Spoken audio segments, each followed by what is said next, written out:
শুভ সকাল বন্ধুরা, কেমন আছো সবাই? মামনি রূপকথা নতুন একটা ব্লকে তোমাদের সবাইকে স্বাগত। আর দেখো, আমার একটা আবার বিশ্বযুদ্ধ শুরু হলো। আবার পরের দিনে আমি সকালবেলা ঘুম থেকে উঠি, আমি এখন এক্সারসাইজটা আগে করে নিচ্ছি, কারণ আমি এখন একটু নিজের শরীরচর্চা না করলে না আমার শরীরটা একদম ভালো থাকছিল না। আগে খুব পায়ে হাঁটুতে ব্যথা হচ্ছিল, কোমরে ব্যথা হচ্ছিল, কোনো কাজে এনার্জি লাগছিল না। তোমাদের আগেও বলেছি, সব কাজে যেন একটা অলসতা অলসতা ভাব লাগছিল, মনে হচ্ছিলো যে কিচ্ছু করতে পারছি না। আর এই ঘরের কাজ হলে তখন পরিশ্রমটাও তো খুব বেশি হচ্ছিল।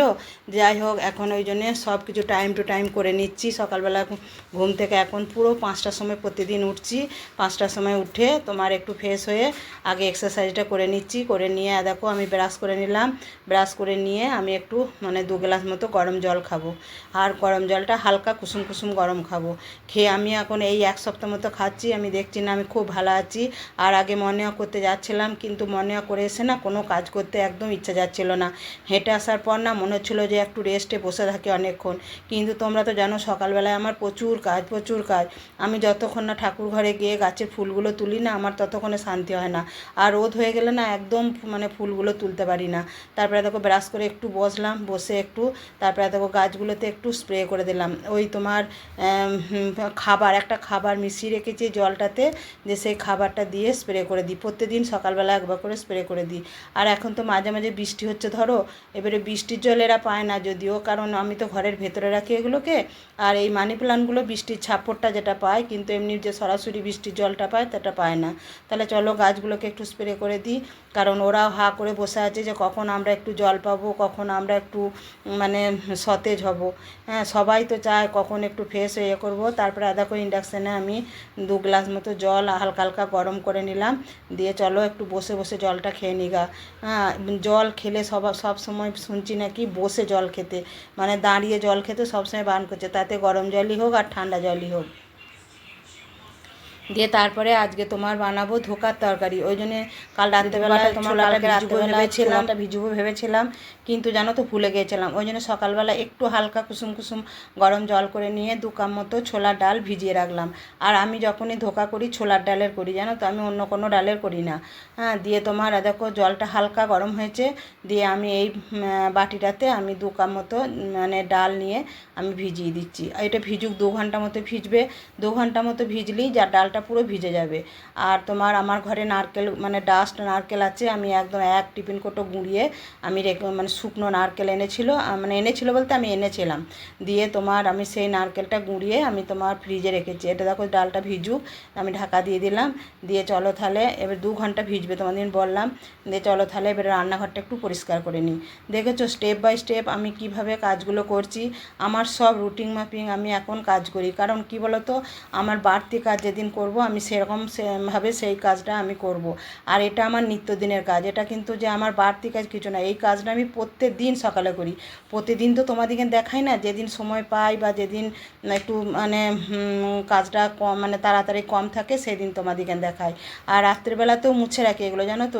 রাত্রিবেলা খাবার পর সব মুছে পরিষ্কার করে রেখে দিই। কিন্তু কী হয় বলো তো, আমার মনে হয় আর ঘরে প্রচণ্ড আরশোলা, ছোটো ছোটো আরশোলা ভর্তি। এত করেও আরশোলা মারতে পারছি না। যে যেমনভাবে বলছে সেই রকমভাবেই করছি, তবুও আরশোলা মারা ঠিক শেষ করতে পারছি না। দিয়ে দেখো সকালবেলায় আমি গ্যাসটা আবার ভালো করে মুছে নিলাম। কালকে রাতে দেখলাম ভালো মোছা হয় নাই গ্যাসের যেটা বার্নারটা থাকে সেইখানটা, দিয়ে ভালো করে একদম স্কচ ব্রাইট দিয়ে ঘষে ঘষে মুছে পরিষ্কার করে নিয়ে দেখো চলো একটু ঝাঁট দিয়ে নিই। কারণ আমার সুনিতা এখন তবুও একটু সকালে আসছে, এখন 9টা সাড়ে 9টায় আসছে। আগে যেমন 11:30টায় আসছিলো, এখন ও 9টা সাড়ে 9টায় আসছে। আমি একটু ঝাঁট দিয়ে নিয়ে তারপরে আজকে আবার তোমার কি বলবো, অম্বুবাচী ছেড়ে যাবে 9টা, এখন বাজে তোমার 8টা। অম্বুবাচী ছেড়ে যাবে তোমার 9টা 33-এ। হ্যাঁ, তারপরে আমি গিয়ে মা তারার মুখটা খুলবো, তারপরে ঠাকুর ঘরটা পরিষ্কার করব। যত জামা কাপড় পাতা আছে কাপড় চোপড় সেগুলো সব তুলে দিয়ে ঠাকুর ঘর পরিষ্কার করব। করে মা তারাকে আজকে আম দুধ এইসব দিয়ে পুজো দেবো। তাহলে আমি নিচের কাজটা যদি তাড়াতাড়ি না সেরে নিই, তাহলে তো ওপরের কাজটা হবে না, বলো। দেখো আমি সব কত সুন্দরভাবে পরিষ্কার করে নিলাম। আমার আবার কী বলতো, পরিষ্কার পরিচ্ছন্ন না থাকলে না আমার কিচ্ছু ভালো লাগে না। হ্যাঁ, ও কাজ এসে করবে, বলবে কাজের লোক রেখেছো তো তুমি কেন করছো, বাড়িতে আমাকে সব সময় বলে। আমি বলছি আমি করছি, ওর কাজ এসে করবে, আমি আমারটা করে নিই। দিয়ে তারপরে দেখো সব করে নিয়ে দেখো চলো বাথরুমে জামা কাপড়গুলো ভিজিয়ে দেবো, জল করতে দিলাম। এগুলো সব ছাড়া আছে, রায়ের স্কুলের ড্রেস ফ্রেস সব ছাড়া আছে, এগুলো সব ভিজিয়ে দেবো। ভিজিয়ে দিয়ে স্নান করে দেখো আমি নিচে গোপুসোনাদের আমি পুজোটা করে নিলাম। স্নান করা হয়ে গেল আমার। গোপুসোনাদি কিন্তু এখন ওপরে নিয়ে যাইনি, নিচেতেই পুজোটা করে নিলাম। কত ফুল ফুটছে জানো তো, ফুলগুলো দেখি যেন মারে। তারপরে দেখো চা আর ছোলা মুড়ি নিয়ে বসে পড়েছি। ছোলা বলতে হাজব্যান্ড প্রতিদিন সকালে ছোলা আর আমন ভিজিয়ে রাখে, দিয়ে খায়, আমার জন্য দুটো করে ছোলা রেখে দেয়। আমার এই ছোলা মুড়ি খেতে ভীষণ ভালো লাগে। আর এটা হচ্ছে গোলমরিচ, 200 গ্রাম মতো গোলমরিচ হালকা করে মানে নেড়ে নিয়ে এই গোলমরিচটা একটু ঠান্ডা হবে, দিয়ে মিক্সিতে গুঁড়িয়ে রেখে দিই। আমরা সব মশলা জানো তো, গুঁড়ো মশলা কেনা খাই না, আমি সব ঘরে গুঁড়িয়ে এইভাবেই রেখে দিই। ধনে, জিরে, লঙ্কা, তারপরে তোমার গোলমরিচ, এগুলো সব আমি গুঁড়িয়ে রেখে দিই। আমরা বাইরের কোনো মানে কি বলবো মানে প্যাকেট মশলা কিনা, হলুদটাই শুধু কিনে খাই, তাছাড়া তাও হলুদটা একটা ঘানি থেকে নিয়ে আসে যেখানে ভাঙায়। দিয়ে তারপরে চলো মানে টিফিনের জন্য কুমড়োর তরকারি বানাবো আর রুটি বানাবো। দিয়ে মেয়ে বললো মা তুমি তরকারিটা চাপিয়ে দাও, আমি রুটিটা করে দেবো। দিয়ে দেখো আমি তরকারিটা চাপিয়ে দিচ্ছি, আর আমি কাটা ছোলা যেটা ভিজিয়েছিলাম সেইখান থেকে 2 চামচ মতো নিয়ে নিলাম, দিয়ে কুমড়োর তরকারিটা বানাচ্ছি। কুমড়োর তরকারি আর রুটি হবে, তাহলে কুমড়োর তরকারিটা চাপিয়ে দিলাম। আর কুমড়োর তরকারিতে তোমরা অবশ্যই হিং দেবে, দেখবে খেতে ভীষণ ভালো লাগে। যদি একটু হিং দাও আর একটু ওই যে ভাজা মশলা দাও, কুমড়োর তরকারি ব্যাপক লাগবে। দেখো রুটি আর কুমড়ো তরকারি হয়ে গেছে, হাজব্যান্ডকে দিয়ে দিচ্ছি। কারণ তোমাদের বলেছি হাজব্যান্ডকে ঠিক টাইমে যদি টিফিনটা দিতে পারি না তবেই আমার শান্তি। আর এধারে দেখো আমি কলাইটা পেস্ট করে নিলাম, ওটা তোমাদেরকে দেখাতে পারিনি, একটু তাড়াতাড়ি আছে বলে। দিয়ে তোমার এতে আমি গুঁড়ো মশলা দিলাম, একটু লবণ দিলাম, একটু মিষ্টি দিলাম, আর তোমার নারকেল গুঁড়ো দেবো, আর একটু হলুদও দিয়ে দিলাম।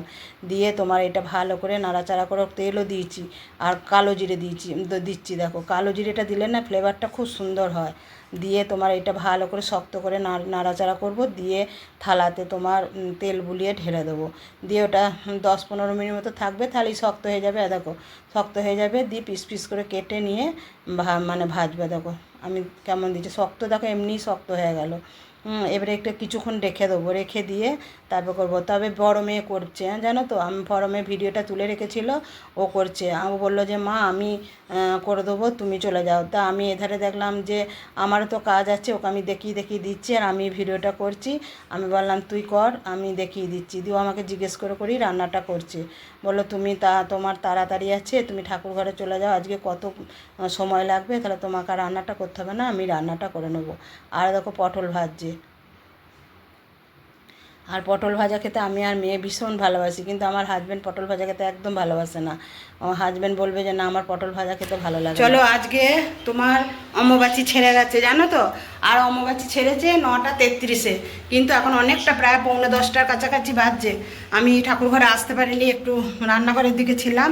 দিয়ে আমি এখন ঠাকুর ঘরে এদিকে ঢুকবো, আজকে মায়ের দরজাটা খুলবো, তারপরে খুলে তোমাদেরকে সব দেখাচ্ছি। আগে খুলি তারপরে দেখাবো, কারণ আমার একটু মনে একটু কিন্তু কিরম হচ্ছে, তারপর দেখাচ্ছি। এই দেখো মাকে স্মরণ করে মায়ের কাছে হাত নাক কান মুজড়ে মায়ের দরজাটা খুললাম। আর আজকে সব আমি পরিষ্কার পরিচ্ছন্ন করব, করে তবে মাকে আমি মানে জল মিষ্টি খাবার দেবো, ফুল দেবো, সব সাজাবো। সব ঠাকুর আমি এইভাবে রেখেছি, তোমাদেরকে আমি পরে দেখাচ্ছি। দাঁড়াও জানলাটা খুলি, প্রচুর গরম।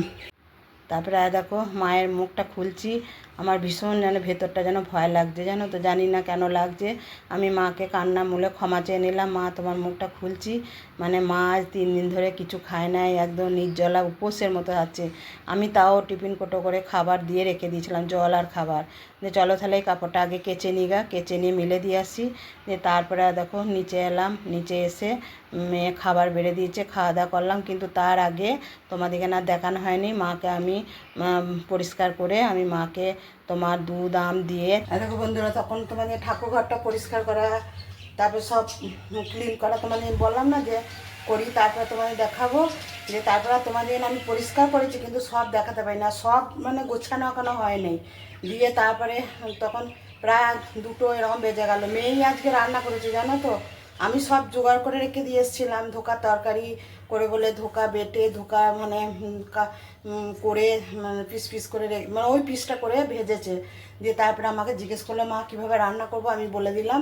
দিয়ে পটল ভাজা, ধোকার তরকারি আর উচ্ছে ভাজা, কাঁচা কলা ভাজা, এগুলো সবও করেছে, ভাত সব করেছে। আমাকে বললে মা তোমাকে অত বেলায় এসে করতে হয়তো আমাকে গিয়ে রান্না করে এসে আবার করতে হতো। দিয়ে বললো তাহলে মেয়ে ছিল বলে দেখো আজকে 2টো তাড়াতাড়ি খেতেও পেলাম। দিয়ে বললো মা আর তোমাকে উপরে যেতে হবে না। দিয়ে আমি ঠাকুরের সব বাগিয়ে গুছিয়ে ঠাকুরকে ফুল জল কলা দুধ কলা বলছি আম দুধ দিয়ে আমি তারপরে গিয়ে তোমার মানে ভাত খেলাম, মানে স্নান টান করে সব দিয়ে গেলাম। দিয়ে তারপরে ভাত খেলাম। দিয়ে তারপরে একটু রেস্ট নিলাম। হাজবেন্ড বলছে আজকে আর কিচ্ছু করতে হবে না, এখনই শরীর খারাপ হবে আর পাঁজরটা ভীষণ যন্ত্রণা হচ্ছে জানো তো। দিয়ে আমি বলি না, আবার এখানে চলে এলাম। এখন বাজছে তোমার 5টা বাজছে, এলাম হাওয়া দিচ্ছে চাঁদে খুব। তাহলে কীভাবে ক্লিনটা করেছি চলো তোমাদেরকে দেখাই গা। এই দেখো, দেখেছো দেয়ালগুলো দেখো একবার, সব পরিষ্কার করলাম একদম। দেখো এখনও গোছানো হয়নি, সব এধার ওধার পড়ে আছে। এই যে এটা পরিষ্কার করেছি, সব যেন ওরে চিকুট কালো, কত যে কালো জলগুলো ফেলেছি। দেখো এই ধারটা সব পরিষ্কার, এগুলো এই যা রং করলাম, এগুলো সব দেখো সাদায় প্রাইমার মারলাম। এবার একটু কালার করে দিই তাহলে আরও ভালো লাগবে। দেখি আছে, আমি বললাম আমি করে দিই। হাজব্যান্ড বলছে তুমি পারবে না, আমি যে না দাও তো আমি করে দিচ্ছি। কেন পারবো না, সব পারবো, আমি জুতো ছাড়া যে চণ্ডীপাঠ সব করতে পারি। তাহলে দেখো আমি কীভাবে সব করলাম। দিচ্ছে দেখো আরও খুব, তারা ওই জানলাটাও খুলে দিই, এত সুন্দর হাওয়া দিচ্ছে না, খুব সুন্দর হাওয়া দিচ্ছে। দেখো কত সুন্দরভাবে সব পরিষ্কার করেছি। তাহলে আরও সব বাগিয়ে গুছিয়ে নিগা। আর যে তোমার দুধ আর আম দিয়ে গেছিলাম মাকে। আর কিছু কাপড় টাপড় পারা নেই, এই লাল শালুটাই কেটে কেটে পারবো ভাবছি। দেখা যাক যদি হয় পেরে দেবো, কারণ ওটা না হলে কী হবে বলো তো, পরে পরে থাকবে। চলো তাহলে গুছিয়ে নিগা। এখনও বাইরে অনেক জিনিস পড়ে আছে, দেখাই দাঁড়ো। হ্যাঁ দেখো বাইরে এখন অনেক জিনিস পড়ে আছে, এগুলো সব দরকার লাগবে না, ফেলে দিয়ে কোটোগুলো ধুয়ে নেবো। আর এটা গঙ্গা জল শেষ হয়ে গেছে, রথটাকে ওইখানে বার করে রেখে দিয়েছি। আর এই ধরো কিছু জামা কাপড়, এই যে ফুলদানির ফুল বাসন এগুলো আছে, এগুলো সব পরে ধুচ্ছি। আর ভালো লাগছিলো না, দিয়ে পালিয়ে গিয়েছিলাম জানো। চলো দোলনাটা এখনও পরিষ্কার করা হয়নি, দেখি গোপোষণারা আজকে নিচেতেই থাকবে, কালকে সরকার হলে ওপরে নিয়ে আসবো।